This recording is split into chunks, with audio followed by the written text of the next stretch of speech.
सजाया जा रहा था। जमीन पर फूल बिखरे पड़े थे। हवेली की दीवारों पर बत्तियां लग रही थी। आसिफ साहब सजावट का जायजा लेते हुए सिगार के कश लगा रहे थे। आज उनकी पोती की मेहंदी का फंक्शन था और इस फंक्शन को वो खुद लीड कर रहे थे, क्योंकि उन्हें किसी किस्म की कोई गलती नहीं चाहिए थी। वो हर चीज परफेक्ट करने के आदी थे और अब भी उनकी कोशिश थी शादी के तमाम फंक्शंस इतने लाजवाब हों कि पूरे गांव तक उनका चर्चा हो। वो सजावट देखते हुए जहां बेहतरी की गुंजाइश होती वहां वो डेकोर टीम को हिदायत देने लगते। लाउंज का जायजा लेने के बाद वो लॉन में भी आ गए, जहां स्टेज लगाया जा रहा था और बड़े बड़े आर्टिफिशियल गमले और पौधे रखकर उन पर लाइट्स लगाई जा रही थी। थोड़ी ही देर में मेहंदी का फंक्शन शुरू होने वाला था। रमीशा आईने के आगे खड़ी खुद को सताइशी निगाहों से देख रही थी। थोड़ी देर पहले ब्यूटिशियन उसे तैयार करके गई थी। पीले और हरे रंग के जोड़े में वो बहुत खूबसूरत लग रही थी। कलाइयों में गेंदे के फूलों से बने गजरे थे और कानों में हरे रंग के बड़े बड़े झुमके। सर पर नफासत से दुपट्टा पिंस की मदद से सेट किया गया था। उसका दिल धक धक कर रहा था।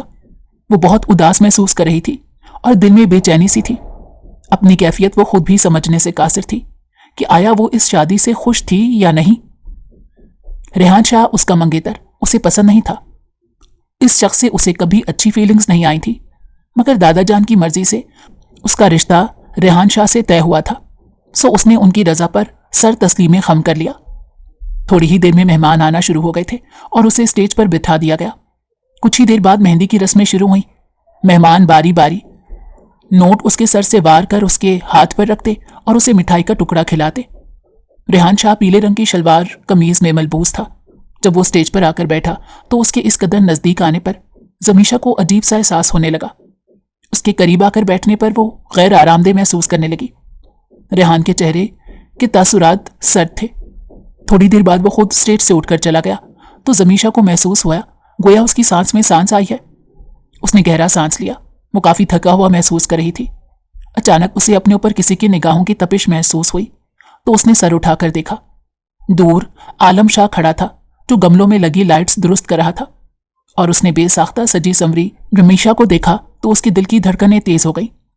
इस शख्स से रमीशा की आंखें चार हुईं तो उसे अजीब सा एहसास हुआ। जब आलम शाह खाने के बर्तन टेबल पर लगाने लगा तो वो चौंकी थी। अपना लहंगा संभालती वो कुछ देर रेस्ट करने का कहती वहां से चली गई। सब लोग लॉन में मौजूद थे, सो हवेली के अंदर कोई नहीं था। वो लहंगा संभालती कॉरिडोर तक पहुंची कि उसके कानों से रेहान शाह की आवाज टकराई। वो किसी से कॉल पर बात कर रहा था। मेरी जान, प्लीज समझने की कोशिश करो। ये शादी मैं सिर्फ बाबा साईं की वजह से कर रहा हूं, वरना मैं खुश नहीं हूं इस शादी से। रेहान की बातें सुनकर रमीशा के पैरों तले से जमीन निकल गई। वो दीवार के पीछे छुपती उसकी मजीद बातें सुनने लगी। तुम जानती हो, बाबा साईं ने मुझे धमकी दी है। अगर ये शादी ना की तो वो मुझे जायदाद से आग कर देंगे। तुम ही बताओ, जब जेब में एक रुपया भी ना हुआ तो कैसे तुम्हें शहर ले जाकर तुमसे शादी कर सकूंगा। इसलिए एक बार ये शादी हो लेने दो। बाबा मेरी जायदाद का हिस्सा मुझे दे देंगे और मैं रमीशा को तलाक देकर तुम्हारे पास आ जाऊंगा। रेहान नरमी से कह रहा था। उसकी आवाज में परेशानी थी। रमीशा का सांस रुकने लगा और उसने अपने लबों पर हाथ रख लिया। इस शख्स से उससे कभी अच्छी वाइब्स नहीं आई थी और उसकी छठी हिस्स दुरुस्त साबित हुई थी। यह शख्स वाकई कितना धोखेबाज था। जायदाद की खातिर वो इसकी जिंदगी बर्बाद करने लगा था। वो परेशानी से सोचती दबे पांव चलती अपने कमरे में आ गई। उसे समझ नहीं आ रहा था कि उसे क्या करना चाहिए। 2 दिन बाद उसका निकाह और बारात थी और यह भयानक सच आज उस पर खुल रहा था। उसके हाथ बाकायदा कपकपा रहे थे। यह हकीकत उसे खौफ में मुब्तला कर गई थी। मुझे दादा जान को सब बता देना चाहिए। बारात में कम वक्त रह गया है। अगर मैं खामोश रही तो बहुत देर हो जाएगी। वो वहशत से सोचती अपने कमरे में आई। एक नजर खुद को आईने में देखा। अपने हुलिये से उसे अब कोफ्त और बेजारी महसूस होने लगी थी। अब इस सजे संवरे रूप का कोई फायदा नहीं था। उसने सर्द निगाह से अपने कपड़ों को देखा जिसके नग चमक रहे थे। ये कपड़े उसे मनोवजनी लगने लगे। उसने अलमारी से आरामदेह कपड़े निकाले और वॉशरूम में घुस गई।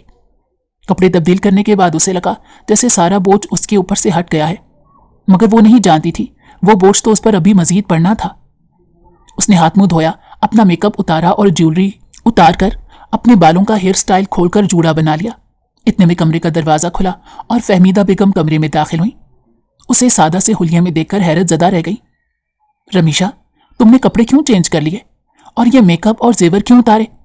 अभी तो सब मेहमानों से भरा पूरा घर है, अभी तो रस्में भी पूरी तरह खत्म नहीं हुई। फहमीदा बेगम ने परेशानी से कहा तो वो दरवाज़ा लॉक करती हुई उन्हें बेड पर बिठाकर राजदारी से रेहान शाह की कॉल पर किसी लड़की से होने वाली गुफ्तगू के बारे में बताने लगी और उन्हें बताया कि वो इतना बड़ा धोखा सामने आने के बाद दादा जान से ये कहकर ये शादी रोक देगी। उसका इंकशाफ और प्लानिंग सुनने के बाद फहमीदा बेगम का दिल दहल गया।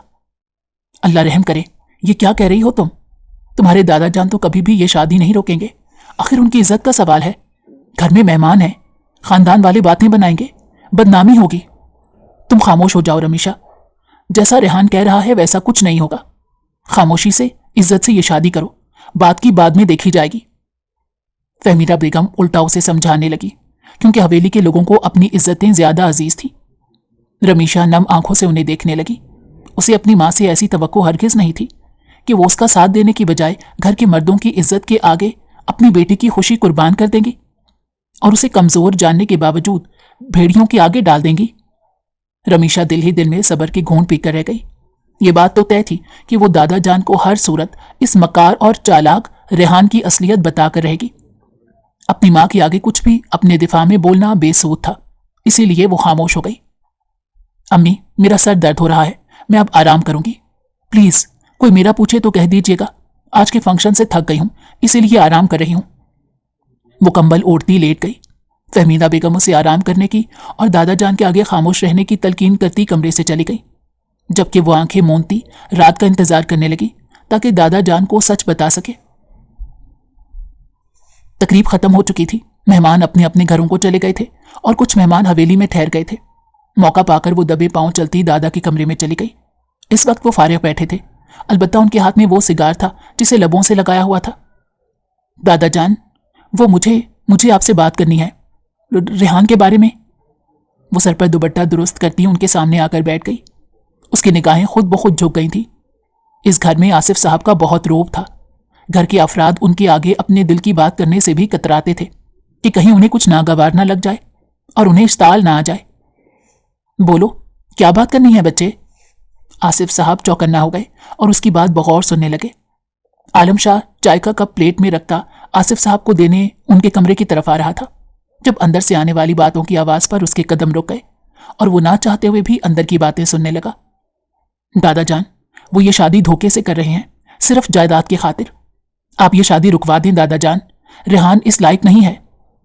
उन्हें फोन कॉल पर रेहान की सारी गुफ्तगू तफसील से बताती वो बोली थी, जबकि दादा जान के तासुरात अब पहले जैसे हो गए थे। वो मुतमईन नजर आ रहे थे। इतनी छोटी सी वजह के पीछे शादी रोक देना, जबकि बारात सर पर खड़ी है, कोई दानिशमंदी नहीं है। मर्दों की फितरत है, वो औरतों की तरफ माइल हो जाते हैं, मगर बीवी के आने के बाद वो बदल जाते हैं। तुम एक अच्छी बीवी बनोगी तो किसी दूसरी औरत का ख्याल तक नहीं आएगा उसके जहन में। अब यह तुम पर मुनहसर है कि शादी के बाद तुम क्या करती हो कि तुम्हारा शौहर तुम्हारे सिवा किसी और औरत का ना सोचे। बहरहाल 2 दिन बाद बारात है, इसलिए ये बात जहन से निकाल दो। खुश रहो, मेरी दुआएं तुम्हारे साथ हैं। दादा जान ने अपनी बात मुकम्मल की, जबकि उसे उनकी बातें सुनकर सांप सूंघ गया। वो शॉक्ड रह गई थी। उसे यकीन नहीं आ रहा था कि उसके दादा जान उसे जानते पूछते कुएं में फेंक रहे हैं। दादा जान, मैं समझ नहीं पा रही, इतना बड़ा सच और धोखा सामने आने के बाद मैं उससे शादी कर लूं कि मेरे सलूक से रेहान ठीक हो जाएगा? ये तो सरासर बेवकूफ़ी है। आप प्लीज़ ये शादी रोक दें। वैसे भी रेहान शाह मुझे मुनासिब लड़का नहीं लगता, वो बहुत होशियार। वो बेबसी से अभी बोल ही रही थी जब दादा जान ने हाथ उठाकर उसे खामोश करवा दिया और उसकी बात अधूरी रह गई। आलम शाह कान लगाकर गौर से उनकी बातें चोरी छुपे सुन रहा था, जबकि रेहान की असलियत जानने के बाद वो भी दंग रह गया। रमीशा, इस घर का बड़ा मैं हूं और मैं फैसला करूंगा इस हवेली में रहने वाले लोगों को क्या करना है और क्या नहीं। तुम एक समझदार लड़की हो और एक शरीफ लड़की भी, जो वही करती है जो बड़े कहते हैं। जाओ और अपने अच्छे नसीब की दुआ करके इस घर से इज्जत से रुखसत हो जाओ, वरना जानती हो ना मुआशरे में कितनी इज्जत है हमारी, और जो हमारी इज्जत खराब करने का बायस बने उससे ताल्लुक तोड़ दिया जाता है। रेहान शाह हमारी तरह अमीर घराने से ताल्लुक रखता है। बहुत खुश रहोगी तुम उसके साथ। शाबाश, अब जाओ और आराम करो, 2 दिन बाद बारात है तुम्हारी। वो उसे तल्ख लहजे में अच्छी तरह समझा गए थे कि उन्हें अपनी इज्जत ज्यादा अजीज थी। सो अगर वो ये शादी रुकवा देते तो उन पर सवालात उठते, जो कि वो हरगिज नहीं चाहते थे। रेहान शाह उनके दोस्त का पोता था। उन दोनों की जात बरादरी भी एक थी। यही वजह थी कि वो ये शादी हर सूरत होने देना चाहते थे ताकि उनकी इज्जत मजीद बढ़ जाए, क्योंकि रेहान का घराना भी काफी अमीर था। दादा जान की तल्ख बातें रमीशा के दिल पर खराश छोड़ गई। उनके रोब के आगे इसकी हिम्मत नहीं हुई कि वो अपने दिफा में बोल सके, अपने हक में अल्फाज इस्तेमाल कर सके, क्या इस शादी से हतमी तौर पर इनकार कर सके। वो इस बात में सर हिलाती हुई, आंसू पीती, अपनी सिसकियां दबाती कमरे से चली गई। उसके दरवाजे की तरफ बढ़ते कदमों की आवाज सुनकर आलम शाह दूसरे कमरे में चला गया और रमीशा के वहां जाने के बाद गहरी सांस लेता चाय लेकर आसिफ साहब के कमरे में आया।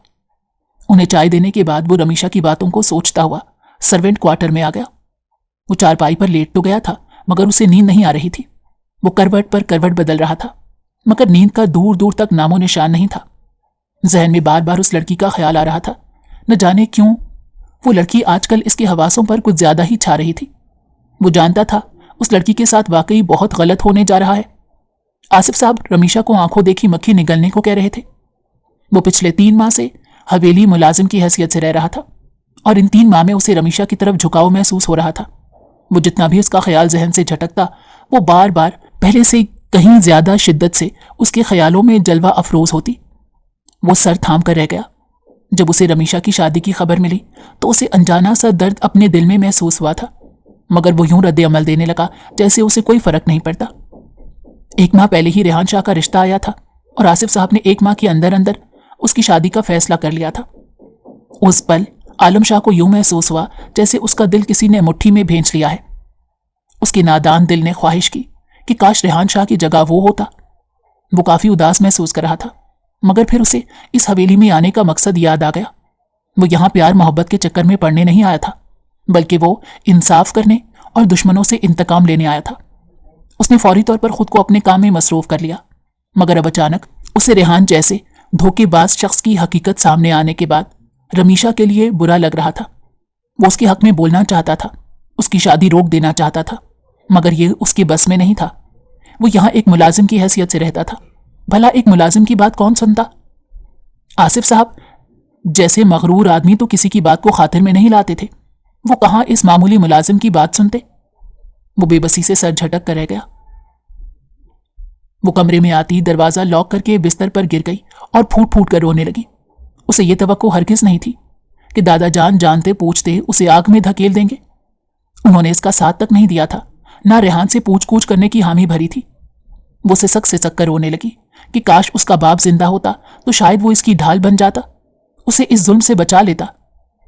कमरे का दरवाजा बजने लगा तो वो आंसू साफ करती दरवाजे का लॉक खोल गई। फहमीदा बेगम उसके पास आई और उसे रोता हुआ देखकर परेशान हो गई। क्या हुआ है, रो क्यों रही हो? उसकी सुर्ख आंखें, सुर्ख गाल और सुर्ख होंठ देखकर उन्होंने तफक्कुर और परेशानी से पूछा तो उसने अपनी और दादा जान की होने वाली गुफ्तगू बता दी, जिसे सुनने के बाद फहमीदा बेगम को उस पर शदीद गुस्सा आया कि उनके मना करने के बावजूद उसने दादा जान से इस बारे में बात की थी। बेसाख्ता उनका हाथ उसके बाएं गाल पर उठा। अपने चेहरे पर पड़ने वाले थप्पड़ ने रमीशा के पैरों तले से जमीन खींच ली। आंसू उसकी आंखों से बहने लगे। गाल जल रहा था। वो गाल पर हाथ रखे अपनी मां को देखने लगी। तुम्हें मना भी किया था कि उनसे ऐसी बात मत करना।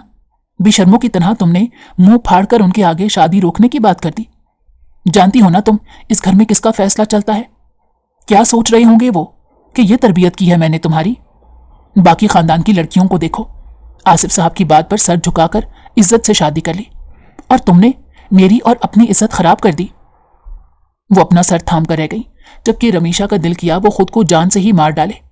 वो समझ नहीं पा रही थी कि इस घर के लोग उसे समझ क्यों नहीं रहे थे।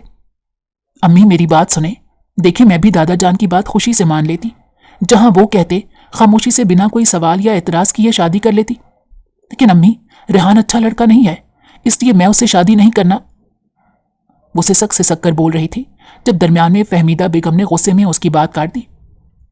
उम्र देखो खुद की, क्या इतनी बड़ी हो गई हो तुम कि अपने अच्छे बुरे की समझ आ गई है? अकल है तुम में इतनी कि अपने फैसले ले सको? ये आखिरी गलती होनी चाहिए तुम्हारी। क्या इज्जत रह गई होगी आसिफ साहब के आगे कि तुम मुंह फाड़कर अपनी शादी रोकने का मशवरा देने चली गई उन्हें? चुपचाप इज्जत से रुखसत हो जाओ इस घर से। देखना रेहान तुमसे शादी के बाद बदल जाएगा। वो उसे समझाती कमरे से चली गई, जबकि वो फूट फूट कर रोने लगी। इस घर में उसका दम घुटने लगा था। कमरे में घड़ी की टिक टिक की आवाजें गूंज रही थी और ये आवाजें उसके दुखते हुए सर पर किसी हथौड़े की तरह लग रही थी। वो अपना सर थाम कर रह गई। इस पल वो खुद को तन्हा और बेबस महसूस कर रही थी। सिसकते हुए उसने नींद की वादी में कदम रखा था। अगली सुबह उसे नए सिरे से तकलीफ होने लगी। वो अपनी आखिरी कोशिश करना चाहती थी। उसने रेहान को कॉल करने की कोशिश की। वो चाहती थी रेहान से बात करे ताकि वो खुद शादी से इनकार कर दे, मगर इसे कॉल पर रेहान से बात करते फहमीदा बेगम ने देख लिया था और उन्होंने इसके हाथ से फोन खींच लिया कि जब तक इसकी शादी नहीं हो जाती इसे ये फोन नहीं मिलेगा। उन्होंने उसकी गलती पर एक और थप्पड़ उसे दे मारा। वो उस पर तशद्दुद नहीं करना चाहती थी, मगर वो उन्हें मजबूर कर रही थी। ये मंजर लॉन की खिड़की के बाहर सजावट की तैयारियां करता आलम शाह देख चुका था। जब फहमीदा बेगम ने रमीशा के चेहरे पर थप्पड़ मारा तो ये मंजर देखकर आलम शाह का फिशारे खून बुलंद हुआ। वो जब्त और बेबसी से अपनी मुट्ठियां भेंच गया, क्योंकि वो वाकई इस लड़की के लिए कुछ नहीं कर सकता था। उसके हाथ में फूलों से भरी टोकरी थी। वो जब्त से फूल मुट्ठियों में भेंच कर मसलने लगा और टोकरी घास पर फेंकता सर्वेंट क्वार्टर में आ गया। हवेली के लोग उसकी सोच से भी ज्यादा सफाक थे। काफी रात हो चुकी थी और वो अपने कमरे में बैठी किसी गैर मरई नुक्ते को घूर रही थी। उसकी हालत उजड़ चुकी थी। खुले बिखरे बाल, सुर्ख आंखें और दुपट्टे से बेनियाज वजूद। उसकी आंखों में वीरानी दर आई थी। आंसू टप टप उसकी आंखों से बह रहे थे। उसे शदीद गुस्सा आने लगा था कि उसके घर वाले उसे जिस दलदल में धकेल रहे थे उससे बेहतर मौत थी। किसी के हाथों अपनी जिंदगी बर्बाद करने से बेहतर था कि वो खुद ही अपनी जिंदगी बर्बाद कर लेती। वो जुनून से बिस्तर से उतरी और तेज तेज कदम उठाती किचन में आ गई। इस वक्त किचन में आलम शाह बर्तन धो रहा था। जब मानूस सी खुशबू उसकी नाक से टकराई तो दिल तेजी से धड़का। उसने देखा तो वो रमीशा थी, मगर वो उसे नहीं देख रही थी। उसके हुलिये को देखकर वो हैरान हुआ। खुले बाल और दुपट्टे से बेनियाज वजूद, वीरान आंखें और नंगे पांव। आज से पहले तो उसने रमीशा को कभी खुले बालों या नंगे सर नहीं देखा था। हमेशा उसके सर पर दुपट्टा होता था, मगर आज तो उसके वजूद पर दुपट्टे का नामो निशान तक नहीं था। रमीशा हर शय से बेनियाज थी। उसे शदीद सदमा लाहक हुआ था कि उसे किसी चीज की होश नहीं रही थी। वो तेज कदमों से चलती सिंक के पास पड़े बर्तनों के रैक से चाकू तलाश करने लगी। चाकू की तलाश में चम्मच स्लैब पर गिर गए। वो चाकू मिलते ही उस पर अपने हाथ की गिरफ्त मजबूत करती तेज कदमों से अपने कमरे में चली गई। आलम शाह का दिमाग फौरी चौकन्ना हुआ और उसकी छठी हिस्स उसे कुछ गलत होने का अलार्म देने लगी। उसे एहसास होने लगा कि रमीशा कुछ गलत करने वाली है। ये सोचता वो फौरी उसके पीछे भागा और उसका अंदाजा दुरुस्त था। वो चाकू अपनी कलाई पर फेरने लगी थी, मगर वो दरवाजा धकेलता अंदर दाखिल हुआ और उसके हाथ से चाकू खींचकर दूर फेंकने में कामयाब हो गया। ये क्या कर रही हो तुम रमीशा? होश में तो हो? वो गुस्से से उससे पूछ रहा था, जो अपनी जान के साथ खिलवाड़ करने लगी थी। रमीशा जो सदमे में थी, अचानक चाकू छिन जाने पर जैसे होश में आ गई। आलम शाह को देखकर वो दंग रह गई। आप क्यों आए हैं यहां? जाए यहां से। वो गुस्से में कहती जमीन पर गिरा चाकू ढूंढने लगी। जो ही उसे चाकू नजर आया वो उसे उठाने लगी। उसका इरादा भांपता वो भागता हुआ गया और उसके झुकने से पहले ही चाकू उठा लिया। ये क्या कर रहे हैं आप? दे मुझे इसे और जाए यहां से। वो किसी बच्चे की तरह जिद से रोना शुरू हो गई और उसकी हालत देखकर आलम को उस पर तरस आने लगा। नहीं रमीशा, देखो होश में आओ। इस तरह अपनी जान के साथ खेलना कोई अक्लमंदी नहीं है। अकल से फैसला लो।